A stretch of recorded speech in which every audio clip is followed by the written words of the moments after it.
Gracias, Alejandro, buenas tardes. Hola, buenas tardes. Un gustazo estar en contacto con ustedes. Del mismo modo. Una aclaración. Sí. Rodrigo Goñi fue director de la CND, pero era por la oposición, no por el Frente Amplio. Ajá. ¿Pero no estuvo en el Nuevo Espacio cuando el Nuevo Espacio era del Frente? Bueno, ahí no sé. Ahora cuando ustedes lo decían, la verdad que no lo recordaba. Seguramente Bien, decía así. Bien, Pero digo, bien. Él estuvo en la CND porque era representante del Partido Nacional. Sí, Ajá, eso bien, sí. Claro. ¿Qué hay para decir de las medidas de ayer, Alejandro? Que ya no se haya dicho, ¿no? Porque, a ver, ¿qué van a hacer? ¿Van a hacer algo ustedes o solamente decir que Gusto no a poco alcanzaron? tiene. Sí, ahí va. Pero Tiene gusto a poco, ¿no? Parece ser que son... Yo siento que son medidas más para calmar la opinión pública que para atender el problema de fondo que estamos teniendo los uruguayos, ¿no? Porque anuncian en abril algo que la gente va a cobrar en agosto, ¿verdad? Bueno, pero esto claro, tiene un componente psicológico ahí. No es psicológico, es atender a una demanda que tanto se le estaba realizando al presidente de la República desde los socios de la coalición y algo que la gente comenta en la calle, ¿no? Que es la situación, digamos, de inflación y de dificultades que está teniendo. Yo creo que esta es una medida más que es como un parche, ¿no? No se está atendiendo el fondo del asunto, debiéramos tener una política más robusta para atender el fondo del asunto y que de esa manera pudiéramos contener efectivamente la situación por la que están atravesando muchas familias. Además es una medida que la gente que está teniendo... A ver, acá hay que ser muy claro, ¿no? Estas medidas tienen costos fiscales, ¿no? Así como la reducción del IVA tiene un costo fiscal, entonces acá lo que merecemos es una discusión más de fondo de si vamos a hacer un esfuerzo fiscal que es importante para el Estado uruguayo. Acá se habla de que esta es una medida que cuesta 175 millones de dólares. Deberíamos tratar de focalizar ese esfuerzo, ¿no? Es decir, a los hogares que son más vulnerables deberíamos tratar de buscar la forma de que el esfuerzo vaya dirigido hacia ellos, ¿no? Estas medidas que son parciales, que son algunos puntos, por ejemplo, como la del IVA, etcétera, etcétera, bueno, van a beneficiar a un conjunto de familias que no son las que están hoy atravesando las mayores dificultades, ¿no? Entonces yo creo que eso tiene un problema de encare. Deberíamos tener una política más robusta que estableciera que las familias que tienen menos ingresos pudieran sostener, de alguna manera, llegar a fin de mes cuando no lo están haciendo. Alejandro, ayer tuiteaba, apenas se conocían las medidas, el economista Daniel Oleski le decía, estas medidas las planteamos hace un tiempo.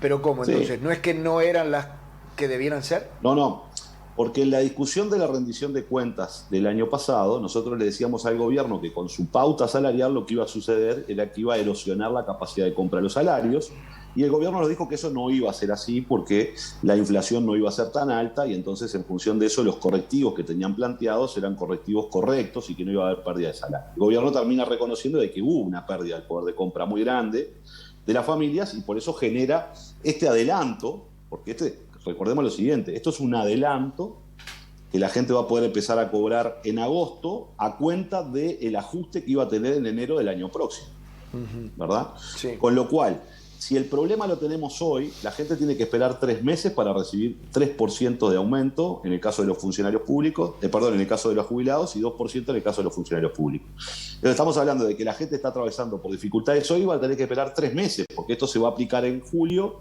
y por tanto lo vas a cobrar en agosto.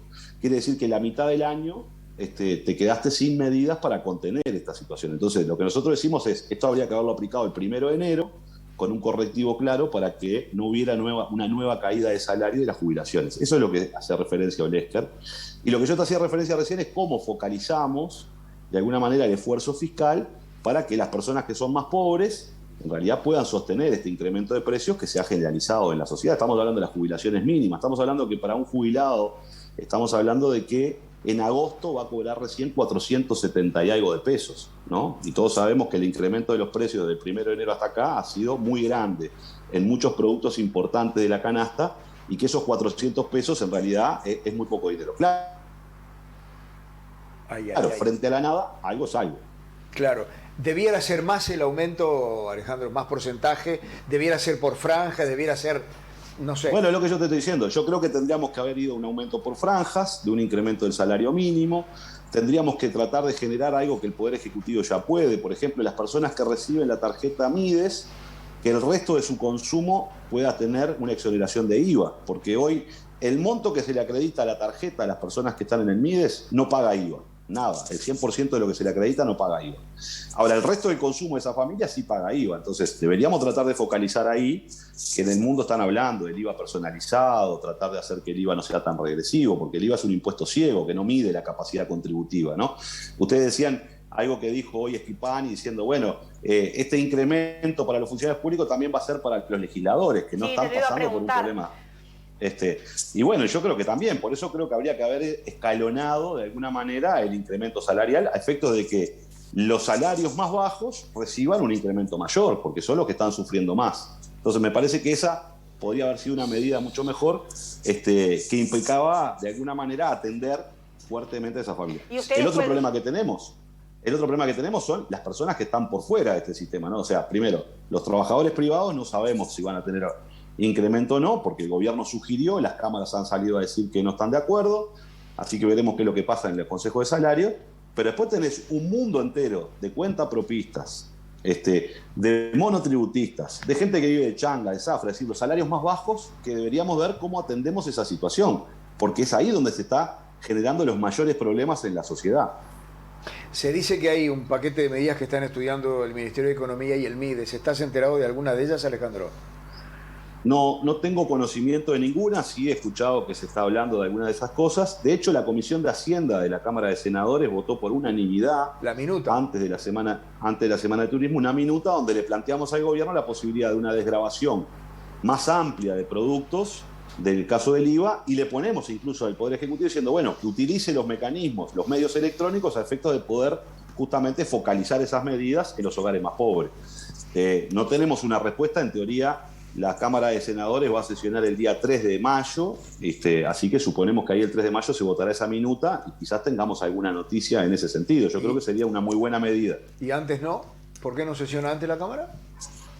Y bueno, porque la Cámara sesiona ordinariamente del 1 al 18 de cada mes. Ajá. Entonces, eso es. El régimen de trabajo de la Cámara es ese, y bueno, la mayoría de la Cámara son las que tiene, y no hay una sesión extraordinaria. Bien, igual tiene que venir una iniciativa del Poder Ejecutivo para eso, ¿no? Claro. Tiene que venir una iniciativa porque en tema de impositivos, claro, la Cámara como la Cámara de Diputados, el Parlamento no tiene iniciativa. Es decir, la iniciativa la tiene el Poder Ejecutivo. Entonces, solo el Poder Ejecutivo enviando un proyecto de ley, ahí sí podría intervenir el Parlamento modificando, digamos, los porcentajes. Pero si no está la iniciativa del Poder Ejecutivo, nosotros no lo podemos hacer. No sé si escuchaste el último tramo de nuestra discusión antes de que te saludáramos, y estábamos hablando de las dificultades que tienen el Estado desde siempre para pagar y al mismo tiempo y como consecuencia para comprar. Hablábamos del cierre de subsistencia, que hoy tal vez, si hubiera un organismo similar, le sacaría las castañas del fuego a más de uno. ¿Eso tiene solución? ¿Podrá tener solución alguna vez?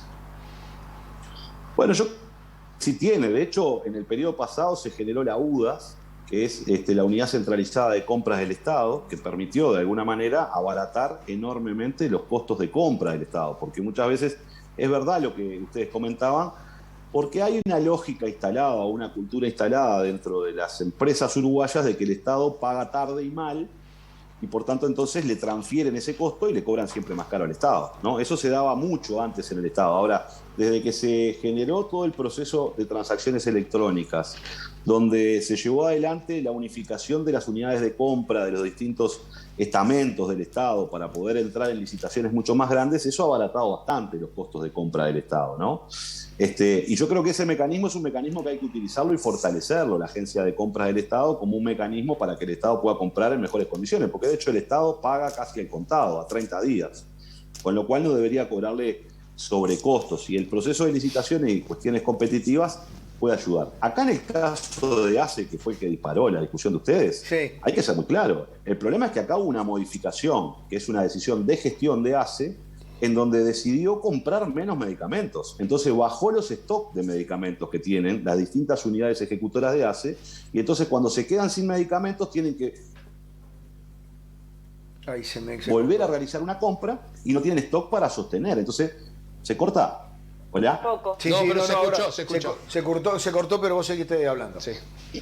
Bueno, bien. Lo que yo les decía es, acá hubo una decisión de gestión de ACE, sí, que fue bajar la cantidad de compras que hacía. Y por tanto eso le disminuyó los stocks de medicamentos. Entonces, tiene que hacer más compras, más procedimientos de compras, y eso es lo que hace que lo atrase. Pero esa es una decisión con respecto al recorte presupuestal que sufrió ACE y que está sufriendo hoy ACE, además, porque ACE tenía un recorte presupuestal en la rendición de cuentas, pero además tenía justamente, pudo sostenerse de alguna manera porque el fondo COVID le asistía para otras tareas que la utilizaron para otras cosas. Entonces, yo lo que veo acá es que lo que me parece insólito, y estoy de acuerdo con Alberto, es que el director de ACE no puede hablar de ACE como si fuera un tercer organismo. Sos vos el responsable, o sea, vos tenés que hacerlo funcionar. O vos decime que no lo podés hacer funcionar con la órbita pública y que entendés que lo querés privatizar. Pero no vas a decir, si ACE no resuelve, ¿quién tiene que resolver? El directorio de ACE. ¿Quién dirige el directorio de ACE? El señor Cipriani. ¿Quién tiene que mejorar la gestión de ACE? El señor Cipriani. ¿Quién decidió bajar los stocks de medicamentos? El señor Cipriani. Entonces se tiene que hacer cargo. Sin embargo, ¿no? él Después dice que aumentó el presupuesto. No aumentó el presupuesto, porque, a ver, esto es un problema de todo el Estado, ¿eh? Por eso hay que ser muy claro en esto. Las partidas del presupuesto, solo las del rubro cero, es decir, las de salarios, tiene actualizadores. ¿Qué quiere decir esto? Se actualizan por inflación, ¿está claro? El resto de las partidas, la de suministros, que es donde entran los medicamentos, y las de inversiones, no se actualizan. Entonces, el Parlamento te vota 100 millones de pesos para comprar medicamentos. Con eso vos podés comprar 100 cajas de medicamentos, ¿no? Vamos a hacer un ejemplo. Pero empezó a correr la inflación, que es del 9%, entonces ya no podés comprar 100 cajas, podés comprar menos. Entonces lo que tuviste fue un recorte presupuestal, ¿verdad? Si bien el número nominal es más, pero ese peso que vos tenés vale menos. Entonces lo que tendría que haber hecho el Ministerio de Economía y Finanzas es reforzar la partida de ACE, y eso es lo que no hizo el Ministerio de Economía y Finanzas.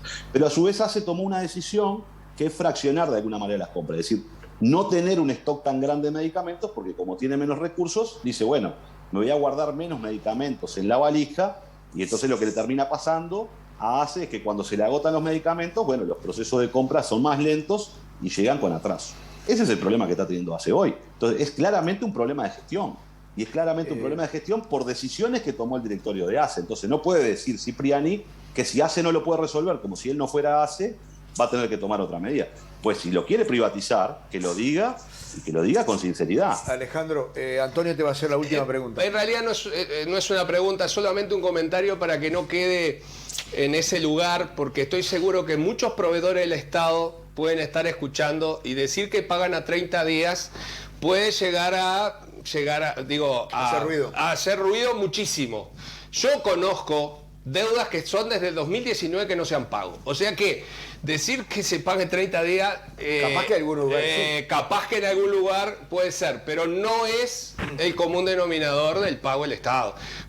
No. Solamente dejarlo en ese lugar, porque conozco muchos proveedores del Estado que están esperando los pagos y se han retrasado por el tema de la insumo, de la inversión en COVID y demás. Son muchos. Simplemente dejarlo en ese lugar. ¿No? Que puede ser que haya sido antes, cuando había plata, no sé.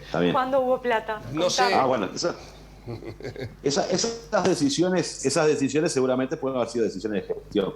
Pero en términos generales, el Estado en realidad no es ya un agente que paga mal y tarde, ¿no? El Estado ha mejorado muchísimo en eso. Podrá haber un conjunto de casos, no los pongo en cuestión por lo que tú me decías, pero lo que digo es, lo que sí hay una percepción muchas veces en los operadores, que cuando le vende al Estado, le vende más caro. Le cobra un sobreprecio porque es el sobreprecio financiero. Sí, y esto hay algunos que están de vivos también. Sí. Algunos que están de vivos. Y otros que dicen, bueno, si me vas a demorar en pagarme, yo te cobro el sobreprecio financiero. Entonces, bueno, este es un problema. Me parece que las unidades de compras mejoraron muchísimo. El gobierno trajo un lindo proyecto en su momento, que nosotros acompañamos, que era incluso mejorar las agencias de compra del Estado. Yo creo que todo lo que vaya en ese sentido es muy bueno y necesario. Y a su vez el Estado tiene en algunas otras áreas, y en el caso de los medicamentos, tiene compras por la vía de la excepción. O sea que en el caso de los medicamentos, no los mecanismos, estamos hablando de productos esenciales que están en el Bademecum, que se pueden comprar en la... Ay, qué lástima esa última parte ahí. Alejandro, gracias por estos minutitos que nos diste. La verdad que anduvo todo bien, pero ahora se te estaba yendo la señal. Abrazo grande, que pases bien y gracias.